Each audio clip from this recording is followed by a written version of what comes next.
Relax ka muna dyan.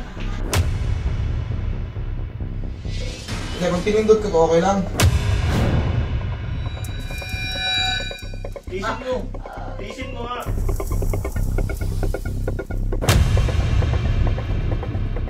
Tiisin mo. Tiisin mo lang, Jay. Base sa mga kasama niya, binugbog daw po yung bata. Ngayon, yung bata, nakita niya naman po na may milipit.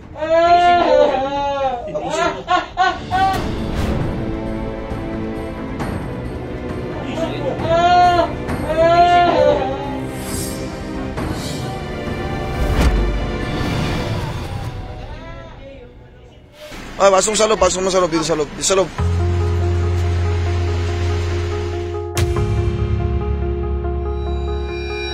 Ayan, relax ka muna dyan.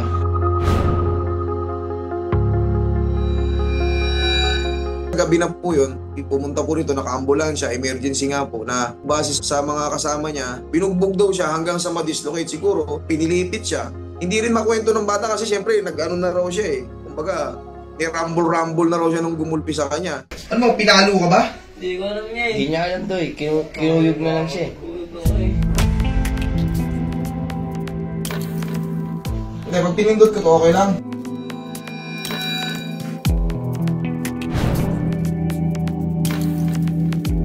Ito, duda ko rito yung may ano, lumog yun.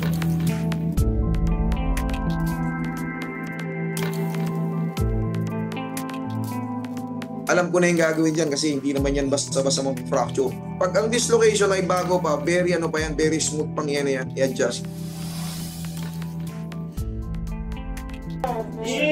Tiisin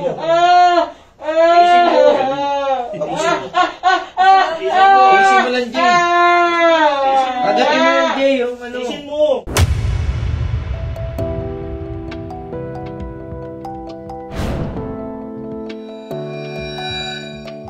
Tapos na. Anong iniiyak niya mo? Tapos na.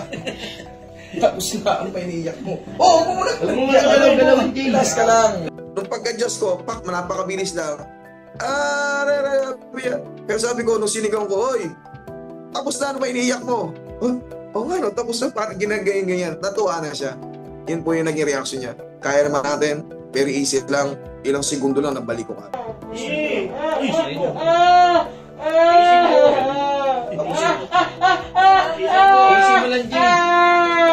Sa ganitong classic injury, which is anterior shoulder dislocation, nararapat po na hindi po natin siya galawin sa ating mag-isa po.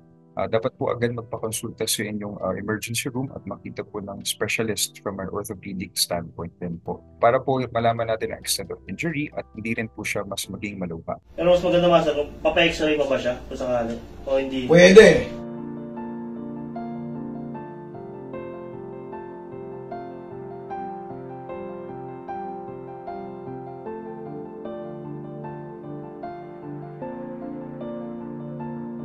Sa medicine po, labas po talaga ako dyan. Clarify ko lang, hindi po manggaling sa akin. Pari magpa-check up kayo kasi syempre mag-swell yan.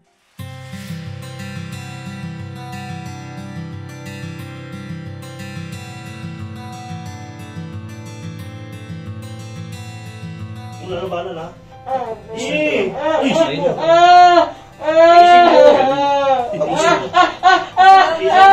mo lang, Jay. Agatin mo lang, Jay, yung ano. Tapos na. Ano iniiyak mo?